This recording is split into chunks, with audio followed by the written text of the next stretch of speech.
यस्यन्तर्नादिमध्यं न हि करचरणं न नामं न गोत्रं न सूत्रं नो जाति नैव वर्णं न भवति न पुरुषो न नपुंसो न च स्त्री नाकारं नैविकारं न हि जन्म मरणं नास्ति पुण्यं नो तत्त्वं तत्त्वमेकं सहजं समरसं सद्गुरुं कर्ममामि।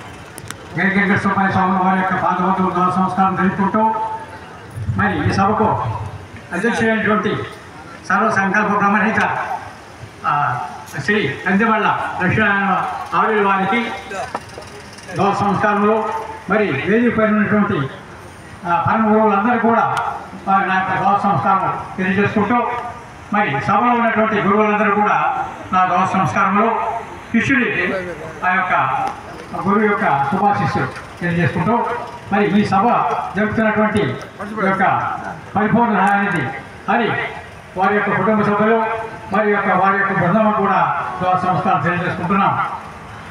మరి ఈరోజు ఈ యొక్క సభలో ఇంత గొప్ప సభలో పాల్గొంటున్నందుకు నాకు చాలా ఆనందంగా ఉంది. కాబట్టి ఈ సందర్భంగా నాకు గురువాక్యము చెప్పాలని ఈ యొక్క పరిపూర్ణం అంటే బయలన్నా బట్ట బయలన్నా అచలమన్నా పరిపూర్ణమన్నా పరమపదమన్నా గురుగోప్యమన్నా అయ్యంతా స్థిరమన్నా ఒకటే అని చెప్పారు. పరిపూర్ణ అని చెప్పినటువంటిది దైవం అన్నా.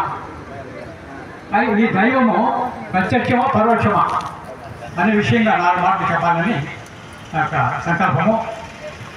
దీక్షల వారు ఏమన్నారంటే మనం అహంకారేశ్వర పట్టణంలో పరిపూర్ణము బయలు కాదని ఎవరు అనుకోవడరు స్టేట్మెంట్ ఇది. ఈ బయలే దైవమని నమ్మవాలను. కాబట్టి అలాంటి దైవానికి ఆయన ఏమని నిర్వచనం చేశాడు? మరి నామము రూపము గుణము క్రియ నటన లేనటువంటి ఒక దాన్ని ఎట్లా వర్ణించాలా, ఏ విధంగా వర్ణించాలా? కాబట్టి అయినా కూడా ఆయన ఒక నిర్వచనం చేశాడు అన్నమాట. ఎందుకోసం? శిష్యుల బోధనతమై తెలియజెప్పాల్సి వచ్చింది. అది అనేక చోట్ల ఆ యొక్క బృహదోష సిద్ధాంత శివరామేశ్వరి గ్రంథంలో అనేక చోట్ల ఈ యొక్క డెఫినేషన్ దర్శనమిస్తాయి మనకు. అది ఏమంటే మీరందరికీ తెలిసిందే, పుట్టని చావనేది, రాకడా పోకడం అనేది, మొదలు కొనాలనేది, సకల దేశం లేనిది ఉన్నది, ఆ సకల కాలం లేనిది ఉన్నది, సమస్తమైన వస్తువులు లేనిది ఉన్నది, సర్వకాలం ఏకతీరుగా ఉన్నది, సర్వకాలం క్రియాశూన్యమైనది, సూర్య మోపం గుర్తం సంధి లేకుండా నిండికృతమై ఉన్నది బట్ట బయలు అని నిర్వచనం చేశారన్నమాట. ఇటువంటి వస్తువు మరి శివరామేశ్వర వారి ముందు కూడా ఈ యొక్క పదప్రయోగం జరిగి ఉన్నది. అచలమని, బయలని, పరిపూర్ణమని అనేక చోట్ల అనేక గ్రంథాలు మనం ఉన్నది సాంప్రదాయబద్ధంగా చెప్పుకుంటూ వస్తున్నారు. కానీ అటువంటి వస్తువు ఇది అని ప్రత్యక్షంగా చూపించిన వారు ఎవరో లేరు, మనకు ఎక్కడ కనపడలేదు. దీక్షిత సాంప్రదాయం వచ్చిన తర్వాతే ఈ యొక్క వస్తువు నిర్ణయంగా ఇది బయలు అని చూపించి నిర్ణయం చేసి 3 వాక్యాల ద్వారాగా మనకు అందజేస్తున్నట్లు మనకు తెలుస్తున్నది. అయితే ద్వాదశి అంటే దైవం యొక్క సూచన, అది గురు సూచన ద్వారా కానీ తెలియబడుతుంది. షోడశి అంటే ఈ గుర్తయ్యే శరీరము, ఇది దీనికి మూలం లేదు, కొనకు ప్రవేశించేటందుకు దేని బయలందు స్థానం లేదు. కాబట్టి ఇది లేఖనే తోచింది, ఈ తొలి గురించి ఇది లేదు. కాబట్టి ఇటువంటిది ఒక ఉపమానం ద్వారాగా అంటే స్వప్నదర్శి దృష్టాంతం ద్వారాగా ఇది లేదని చెప్పి నిర్ధారణ చేసి మనకు అందించినాం అన్నమాట. ఆ సాంప్రదాయం మనంతా ఉన్నాం. ఇప్పుడు శిష్యుడు అడుగుతున్నారన్నమాట, అయ్యా స్వామి మీరు ఇందాక చెప్పారు ఒక నిర్వచనం, అది ముమ్మాటికి ఉన్నది, అది ఎవరు సూచన చేస్తారా అని మేము వేసి ఉన్నాం. మీరు అటువంటి సూచన చేస్తే చాలు, మాకు మీరు సూచన చేస్తారని మీ వద్దకు వచ్చినాం, మీరు అదొక్కటి సూచన చేస్తే చాలు స్వామి అని శిష్యుడు అడిగినప్పుడు, సూచన చేస్తాను కానీ మరి దీన్ని మరొకకుండా ఉంటావు కదా, నేను ముమ్మాటికి మడను, అయితే సూచన చేస్తాను, అందులో నువ్వు ఉన్నావు, అందులో నువ్వు కూర్చొని ఉన్నావు. అప్పుడు శిష్యుడు, అవునా ఇంత దొడ్డగానే నేను ఉన్నానా, మరి ఇంతకాలం నేను తెలియకుంటేనే, అయితే నీకు దానికి సంబంధం లేదు, నీకు నువ్వే వచ్చేది ఉండేది లేకపోయేది. అయితే స్వామి నాకు శరీరం తోస్తున్నది, మరి ఈ యొక్క శరీరం ఉన్నదా లేదా, నాకు వర్తమానం ఏంటి అని అడిగినప్పుడు అప్పుడు గురువు చెప్తున్నాడు. ఏం చెప్తున్నా అంటే ఈ విధంగా ఈ విధంగా ఇప్పుడు నీకు ఒక ఉపమానం ద్వారా నేను చెప్తాను, నువ్వు దృఢం చేసుకో. ఇప్పుడు నీకు కళ వచ్చినది, కళలో ఏనుగు వచ్చినది, మేలుకుంటే ఏమైంది? ఏమి లేదు స్వామి అన్నారు. ఏమి లేనప్పుడు అలాగే నీ యొక్క రాకడా, నీ ఉనికి, నీ పోకడా, ఈ విధంగా నీకు అర్థం చేసుకుని సరిపోతుంది. అయితే స్వామి నాకు దృఢమైంది, మీరు చెప్పిన నిర్వచనం నాకు దృఢమైంది, మొమ్మాటికి అది ఉన్నది. అయితే నాకు ఇంకా దృఢం కావాలంటే 8 దృష్టాంతంతో నాకు దృఢపరచండి స్వామి అని వేడుకుంటాను. అయితే చెప్తాను నేను. మొదటి ఉపమానం, ఇప్పుడు సూర్యుడు చూపిస్తూ సూర్యుడు ఉన్నారో లేదో నీకు అనుమానం లేదు కదా. ప్రత్యక్షం స్వామి సూర్యుడు మనకు అవపడుతున్నాడు కాబట్టి అది ప్రత్యక్షం. అలాగ బయలు ప్రత్యక్షము అన్నాడు మొదటి ఉపమానం. అంటే ఒకదాన్ని చూపిస్తూ అది లేదని చెప్పలేం కదా, కాబట్టి సూర్యుడు ఉన్నాడు, ఆ విధంగా బయలు లేదు. అయితే నాకు సందేహం ఉన్నది స్వామి, సూర్యుడు రాత్రి కూడా లేదు కదా, సూర్యుడికి నాశనం ఉన్నది కదా, అలా కాదు ఈ బయలు, ఇది రాత్రి పవనక సర్వకాలంలో ఉన్నది అని తీర్మానం చేశాడు నాకు. రెండో ఉపమానం, మరి రాత్రి పూట చంద్రుడు చూపిస్తే చంద్రుడు చూస్తున్నావు కదా, చంద్రుడు ఉన్నాడో లేదో నీకు అనుమానమా? అనుమానం లేదు స్వామి, చంద్రుడు ఉన్నాడు, అలాగ బయలు ఉన్నది.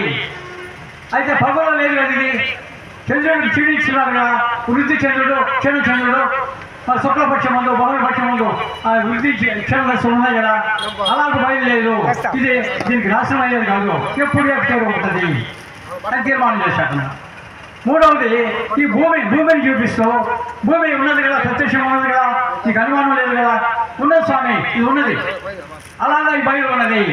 అయితే భూమి ప్రళయకాలం ముందు భూమికి నాశనం ఉన్నది కదా, భూమికి కొలత ఉన్నది కదా, ముదురు కొన ఉన్నది కదా, అలా కాదు ఈ బయలు ముదురు కొన లేదు, దీనికి ప్రళయకాలం నాశనం లేదు, ఇది సృష్టి స్థితి లేదు దీనికి అని తీర్మానం చేశాను. తర్వాత నాలుగో ఉపమానంగా నిప్పును చూపించి, నిప్పు ఉన్నది కదా, ప్రత్యక్షం చూస్తున్నావు కదా, అవును స్వామి చూస్తున్నాను ఉన్నది, అలాగ బయలు ప్రత్యక్షం ఉన్నది. అయితే నిప్పుకు మరి పిడకలు కట్టెలు లేకపోతే నిప్పు లేదు కదా, పిడకలు కట్టెల వల్ల నిప్పు పడింది అంటే అవును స్వామి అలా ఉన్నది కదా సార్, దానికి ఎట్లా మరి అంటే ఈ బయలుకు ఈ యొక్క మూలం లేదు, ఇది నిప్పు ఎట్లయితే కట్టెలు పిడకల మూలం, దీనికి మూలం లేదు, ఇది స్వతసిద్ధం అని చెప్పారు. అలాగా ఒక గట్టును చూపించి ఈ గట్టు ఉన్నది చూస్తున్నావు కదా, గట్టు ఉన్నది కదా, ఇది ప్రత్యక్షం కదా అంటే ఎలాంటి అనుమానం లేదు స్వామి, గట్టు ఉన్నది, అలాగే ఈ బయలు ఉన్నది అని తీర్మానం చేసి చెప్తారు. అయితే గట్టు ఉన్న చోటనే ఉన్నది, వేరే చోట లేదు కదా, బయలు అట్లా కాదు, ఇది అంతటా ఉన్నది, సర్వత్రా సూర్యమోహం మొత్తం సందేహం అని తీర్మానం చేసి ఆయన సందేహాన్ని నివృత్తి చేస్తాడు. అయితే ఒక చెట్టు ఉన్నది, చెట్టును చూస్తున్నావు కదా, ఇది ఆరో ఉపమానం, చెట్టును చూస్తున్నావు కదా, చెట్టును చూస్తూ ఇది ఉన్నదా లేదు నీకు అనుమానమా? లేదు, చెట్టు ఉన్నది, ఇది ప్రత్యక్షం ఉన్నది, అలాగే బయలు ప్రత్యక్షం ఉన్నది. అయితే చెట్టు కత్తికి చెబుతుంది కదా, బయలు అలా కాదు, కత్తికి తగదు, ఎండకి అనదు, వానకి తగదు, కాబట్టి ఆ విధంగా తీర్మానం చేసి బయలు అలా ఉన్నది అని తీర్మానం చేస్తాడు. అయితే ఒక శరీరాన్ని చూపించి ఇలాగ శరీరం నీకు అవపడుతుంది కదా, ఎదురుగా నీకు శరీరం ఉన్నది కదా, చూస్తున్నావు కదా, ప్రత్యక్షం కదా అంటే బయలు అవగా ప్రత్యక్షం ఉన్నది అన్నారు. అయితే శరీరం చూస్తున్నా ఆయన కూలిపోతున్నది కదా, చూస్తున్నా పడిపోతున్నది కదా, అలా కాదు, అది దానికి చావు పుట్టుకలు ఉన్నాయి, నేను చావు పుట్టుకలు లేదు అని తీర్మానం చేస్తారు. స్త్రీ పురుషులు ఉన్నారు, వాళ్ళు చూస్తుండగా వాళ్ళు లేదంటావా? ఉన్నారు కదా వాళ్ళు, అవును ఉన్నారు, ప్రత్యక్షమే, అలాగా బయలు ప్రత్యక్షం అన్నారు. అయితే శుక్ర సంవత్సరాల వల్ల వారు వేరే పుట్టుకు జన్మ కారుకలు అవుతున్నారు కదా, తల్లిదండ్రులు అవుతున్నారు కదా, అలాగ బయలు కాదు, ఇది పుట్టదు, పుట్టించదు, గిట్టించదు, కాబట్టి దీని లక్ష్యం ఈ విధంగా ఉన్నది. కాబట్టి ఈ బయలు అంటే దైవము, ఇదే పరిపూర్ణము, అంతగా నిండి ఉన్నది. దీన్ని నువ్వు ఉండగానే అంటే శరీరం ఉండగానే శరీరం లేదని ఉండ చూసి శరీరం లేకపోతే సరే ఇదే భ్రాంతి మార్గం, ఇంతకంటే అధికం లేదు, ఇందుకేమి సందేహం లేదు అని తీర్మానం చేసి వారి యొక్క సంశయం తీర్పు చేస్తారు. ఉన్నదాటైనా చెప్పేదా ఒక కన్నాడు. అదే దీనికి కృష్ణబాబు ఏం చెప్పారంటే, కనరాని దాని శూన్యం పని అనదగ కానీ బయలును అనదగదు సుమి, కనవచ్చుతున్నది ఇందులో కనుగొనట్టుగా ఎరుకలేదు, కనుగొనరాదా? ఎరుకని శూన్యమని అనరాదా? కనవచ్చినా లేదా కనుగొంటి ఎరుకని శూన్యం అనరాదా? బయలుని అనుమానించుకున్నాడు అంటే కనరాని దాన్ని శూన్యం అని చెప్పవచ్చు, కనరాని తెలియదు ఇక్కడ ఎరుక ఒకప్పుడు ఉండి ఒకప్పుడు ఎక్కడ పోయేది. ఇది సూర్యం అని చెప్పవచ్చును. ఇది ఎప్పుడు కనరాదు, బయలు ఎప్పుడు కనవచ్చుతున్నది. కాబట్టి బయలు కనరాదని చెప్పరా, ఇది కనవచ్చుతున్నది. ఇందులో అంటే దేనిలో బయలులో పైనగొట్టుకు ఎరికేది. ఎంత దూరం బయలుగానే ఉన్నది. ఆ ఎరిగేది శరీరం అంతా ఉన్నది కానీ ఆవడం లేకపోతే ఆ ఎరుక లేదు. ఎరుకే దేహమే ఎరుక. కాబట్టి దేహములు రెండు ఒకటే ఉన్నది. కాబట్టి వేరని చెప్పరా. కాబట్టి ఈ విధంగా ఉన్నది. కాబట్టి ఇటువంటి దాన్ని కనుగొంటూ కదా అయితే ఎరుక సూర్యమని చెప్పని ఆయన తీర్మానం చేసి చెప్తున్నాను. జై సద్గురు మహారాజుకి జై.